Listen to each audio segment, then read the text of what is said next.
So normally I'm not into fan fiction, but as soon as I saw Bryan Cranston play a rich guy in New York in this movie, I was thinking to myself, what if in a twisted world that was Heisenberg from Breaking Bad? I mean, think about it. Like before he and Saul Goodman went underground, maybe Saul Goodman called that friend of a friend of another friend who who sent Heisenberg's money through the convoluted system and created these zombie computers to donate to the thing. What if that same kid created some zombie companies for Heisenberg to invest his money into? I mean, think about it. Explain to me why he's so rich. You could also maybe think about how the bullet passed through his rib and stuff like that.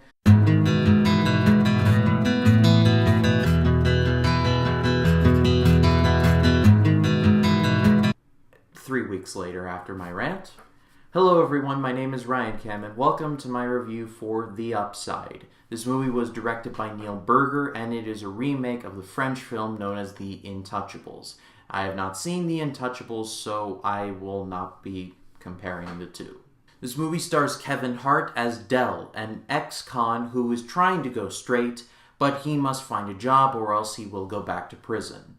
And so he gets a job as a life auxiliary to Philip, played by Bryan Cranston.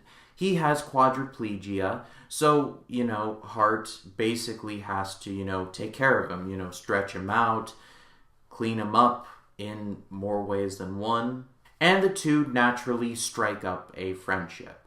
While I like both Bryan Cranston and Kevin Hart as actors and as a comedian in terms of Hart, I know that this is the month of January, and clearly the studio had no faith in this movie at all.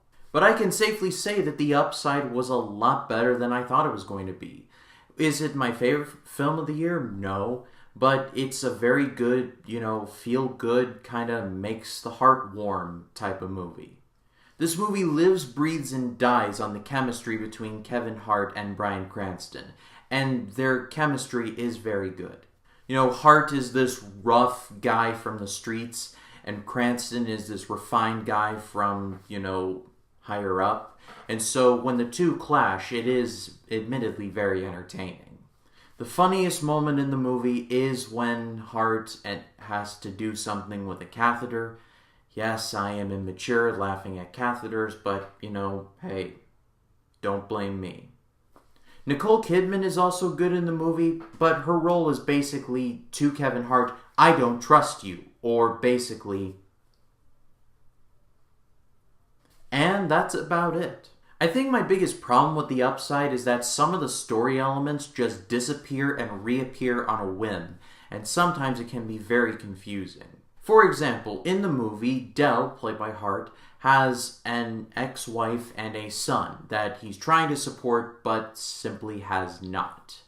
And the ex-wife and the son only appear like 4 or 5 times in the movie, so when you see them, you're like, okay, here's a plot point. And then you don't see them. And then when you see them again, you're like, oh, that's a thing. Some things get mentioned and then dropped, and then mentioned again, and you're like, oh, okay, that's still a thing. And then you drop it, and then it's brought back up again, and you're just like, is this relevant? Is this not? What the hell? You forget they exist, and then all of a sudden you see them again, and you're like, oh yeah, I forgot about them. And my other criticism with the movie is that it was incredibly predictable. You have seen a movie like this before.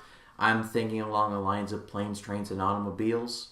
However, this movie was quite entertaining, and I will give it a good rating. Like I said, Cranston and Hart, without them, this movie would have gotten at least a forgettable, but they really do make this movie. Other than that, it's pretty generic. But that's all for me, guys. Thank you so much for watching. If you liked the video, please be sure to leave a like.